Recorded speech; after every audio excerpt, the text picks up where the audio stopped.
Hi, I'm Ed Rosenberg and welcome to AgeWise. Among all the problems associated with aging, we seldom think about our teeth. Today, how do our teeth affect our well-being as we grow older? Our guest is Boone dentist Dr. Julia Tyson. Welcome to the show. Thank you. Now, we do think about, when we talk about issues of aging, we think about physical decline, cognitive, mental decline, financial problems, maybe mobility issues, but we don't think about our teeth.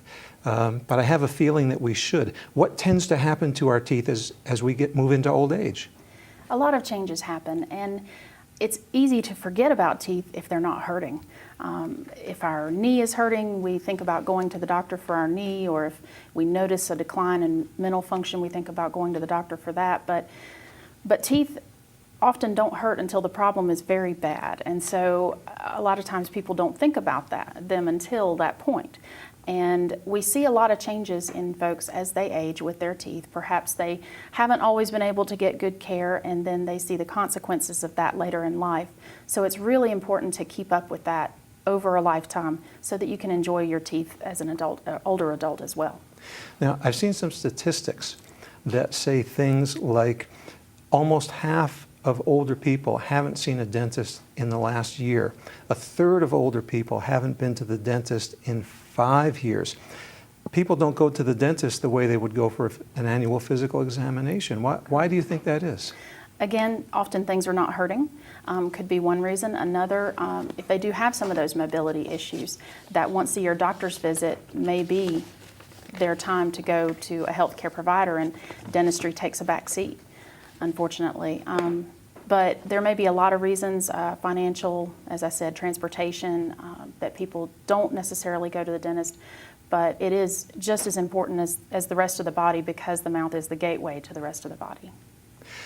Now, let's talk about maybe financial concerns. If I'm a senior citizen, which I am, I have Medicare. Right. Does Medicare cover dental health? Unfortunately, no. We wish that it did, because I think that would help a lot of older folks get the care that they need. However, there are supplemental plans available. I know AARP offers a plan. There are other companies out there that do offer that coverage, but unfortunately, a lot of older Americans are under the impression that Medicare will cover them. And when they find out that it doesn't, it can be frustrating. And so instead of going forward with it, sometimes they put it on the back burner. Now maybe I think, I'm 65, I'm 70, I'm 75 years old. I've lived a long time. My teeth are still there. For some of us, they are. Why should I still be concerned about my teeth? Well, being able to eat the proper foods to help stay healthy is crucial. And when you go from regular teeth to, say, a denture, you lose a lot of that chewing function that is so important to be able to eat healthy foods.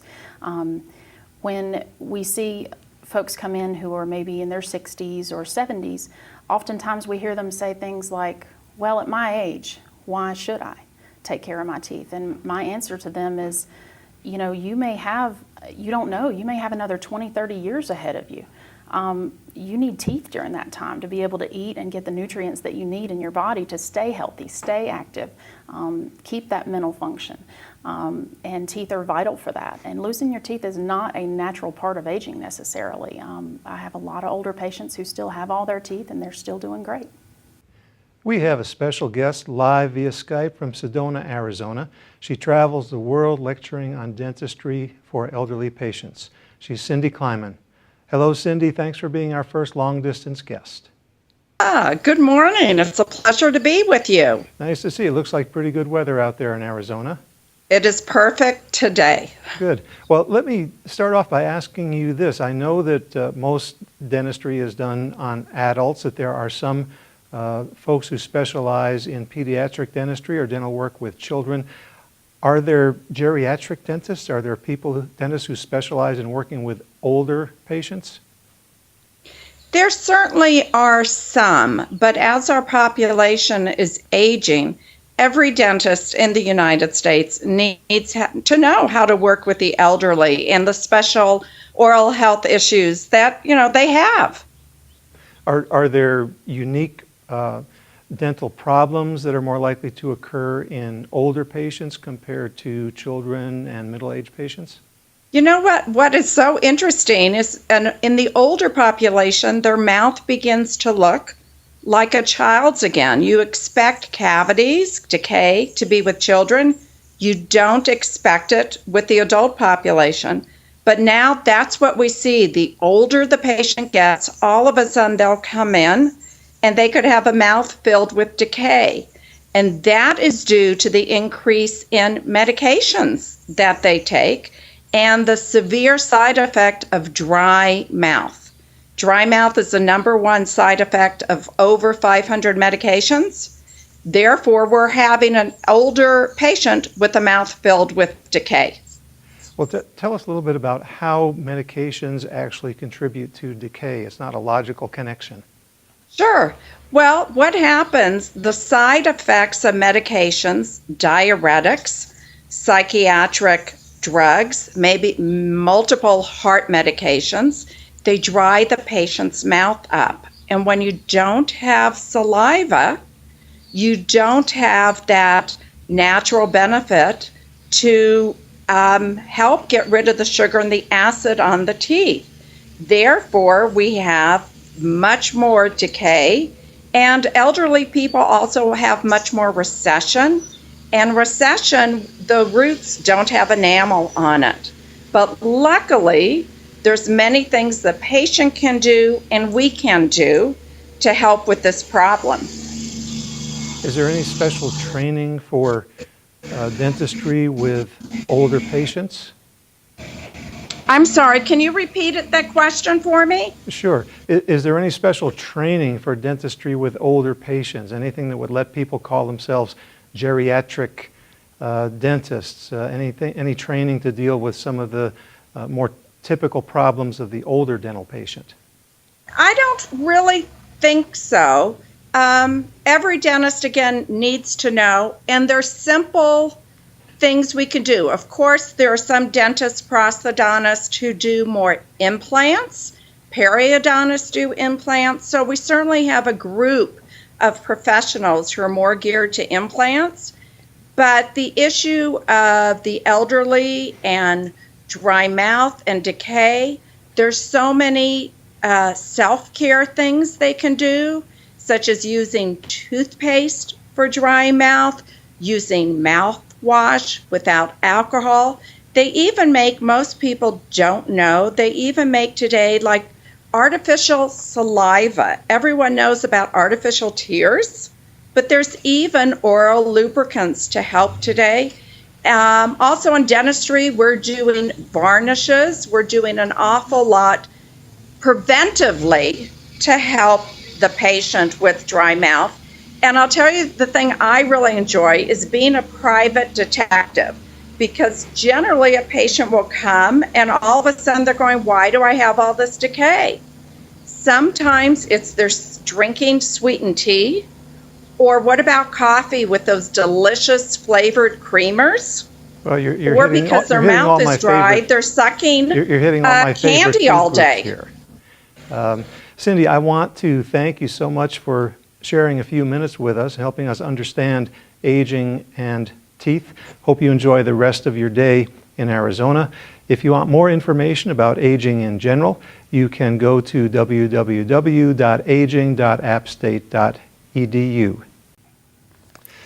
Julia, do you have any reactions to what Cindy said? Anything you'd like to add? Well, I absolutely agree with her. We see an increase in decay in older folks. Often they haven't had decay for years, and then suddenly they start getting decay, and the question is always, why am I getting this issue? She's absolutely right about dry mouth. Medications can cause a decrease in salivary flow, and saliva is our main protective factor against decay. Other things can also put older adults at at risk for cavities. Other disease processes, there's Sjogren's syndrome. Any sort of inflammatory process, such as rheumatoid arthritis, can increase a patient's susceptibility to periodontal disease and decay. Other things we've seen that sometimes as our taste buds age, they don't respond as well as they used to. So we find that older Americans tend to develop a strong sweet tooth. And that can, of course, contribute to more sugar consumption, and sugar is food for bacteria, which causes decay. So there's other factors as well. Dry mouth is by far the #1 factor for older Americans who are on blood pressure medication, possibly depression medication, anti-anxiety medication, those sorts of things. So this isn't necessarily a physiological decline, it's a side effect of medications. Side effect that of we're medications, taking. Other disease processes, and behaviors. And so it's important to keep hydrated. Absolutely. Although a lot of older people don't like to do that, Right. because as you get older, your bladder is less elastic, and they Right. think, if I drink more water, I got to go to the bathroom more often. Exactly. And that's where a lot of those products she was referring to can come in, the artificial saliva, products that provide that moisture to the mouth that will help reduce the acid and prevent decay. Well, one thing that I hear also happens as people age is the odds of periodontal disease increase. It's just sort of a natural thing. To me, periodontal is one of those words that it sounds good and I hear it a lot, but I don't know exactly what it means. Right. So in plain English, when we talk about periodontal disease, what are we talking about? Well, we'll break it up. Peri means around, dontal means tooth. So it's disease around the supporting structures of the tooth, the bone that holds the tooth in, the ligament that joins the tooth to the bone, and the gum support around that. The main issue for older folks especially is being able to clean those teeth properly, because removal of plaque and tartar, tartar is going to have to be removed by your dental professionals, but removal of that plaque on a daily basis helps prevent those irritants and bacteria building up that cause periodontal disease. So, Well, okay, we've mentioned periodontal disease as a cause of tooth loss. I've also seen that it weakens the immune system, Yes. and that your teeth are not only good for eating things, but they're related to nutrition in more ways than that. So the problems with your teeth can interfere with your nutrition, which can interfere with your immune system, which can lead to other problems. Can you talk a little bit about teeth and nutrition? yes, it can lead to other problems, big problems. Periodontal disease is linked to stroke, ischemic stroke, heart disease, and in younger folks, premature birth, underweight babies. There's a lot of issues related to periodontal disease, and there's things that affect periodontal disease, such as diabetes. Smoking and diabetes are two factors that put you at risk for periodontal disease. There are also factors that are diabetes, for instance. It's harder to control your blood sugar if you have periodontal disease. So these things are all very interlinked, and it all is basically a product of inflammation. As I said, when bacteria builds up around the teeth and is not removed, it irritates the gum. The body's response is to release substances that actually are damaging to the gums to try to get rid of that bacteria. So for caregivers of older adults, or for older adults who are their own caregivers, mechanical removal of plaque with flossing, brushing, and seeing your dentist twice a year is crucial for being able to keep those teeth. And the nutrition factor is very important, because you cannot chew foods properly, A, without teeth, or B, with a denture. Some folks get along really well with a denture, but you really cannot chew the hard foods that we know are healthy for us, apples, carrots, things like that. Those really require a little more chewing force than folks can typically do with a denture. What interferes with that? Why is it difficult to chew those things with a denture? Well, not to get too technical, but the amount of force that your jaw can apply to food greatly decreases. Your jaw can do approximately 600 to 700 pounds per square inch with teeth. With a denture, that drops drastically to below 100. So any food that's going to require a lot more chewing force is not going to really be an option. Some folks get along better with them than others, but fortunately in dentistry we've had a great breakthrough for those that do have a denture. We can now put implants under a denture, and what that does is it gives us back that compressive strength. It gives us back that ability to bite into an apple or an ear of corn or something that we may enjoy, but were previously not able to enjoy with just a denture. Implants have given us that ability back. So if someone has a full set of dentures, but the person got them 25 or 30 years ago, Right. it might be worth seeing their dentist to say, can you upgrade this? Because if I do that, that could allow me to eat foods that are going to give me better nutrition, that will keep me healthier all around. Am I following that logical Absolutely. trend? It's a life changer for a lot of folks. They really go to being able to smile again. Implants also stabilize the dentures. It's not just a nutrition factor, it's a self-esteem factor. Often people who have loose dentures don't have as much inclination to smile, so with implants, we're going to give a lot of people that back. Okay, so it seems that we can do things for ourselves physically, psychologically, and nutritionally. Absolutely. Even if we have total dentures, by upgrading them. Absolutely. Getting dentures 2.0 or whatever we're up to these days. Well, before we were talking about why older people might not use dental services as much as they should, and we talked about Medicare and how Medicare by itself does not really cover routine dental services. Do you think it should? Well, I would love for it to. That would really help a lot of my older patients obtain the care they need. As I said, though, there are other options. There's discount dental plans out there, there's AARP plans, and there's also interest-free financing offered at a lot of dental offices. So ask your dentist, talk to your dentist, there's options. So it's almost like sliding scale. Yes. If you can't afford what your dentist charges, ask There to are discuss ways. that, and your dentist knows about different ways that you can get discounts and make dental care more Right. affordable. Now, how about Medicaid? That's a state federal plan for people with limited economic means, but some people who qualify for Medicaid are also elderly. What does Medicaid cover in terms of dentistry? Medicaid actually covers quite a bit of routine and restorative care. They do not cover crown and bridge, but they do cover dentures and partials and basic restorative such as fillings and regular cleanings. So if a patient is eligible for Medicaid, that would be a great way for them to get service. It's very state by state though, so you have to find out if your state in particular covers adult Medicaid as opposed to just pediatric Medicaid. And are dentists usually pretty open to accepting Medicaid patients or not? Some are. It varies a lot when you're discussing a private dental practice. They make their choices as to what they accept or do not accept. My office does, and I think it's a very valuable part of our practice to be able to serve all elements of the population. Well, let me toss out some topics, some issues to you and let you react to them. Because older people are in a lot of different kinds of life situations. So let's start by talking about what I've seen referred to as the medically complex patient. What does this mean, and how do you accommodate for that person in your office? It depends on the medical complication, obviously. Frequently, it's just that they have a lot of medications. We have to take that factor into account when we're treating them. Often, especially with COPD, or vertigo, we find that our patients can't sit back in the chair as they could when they were younger.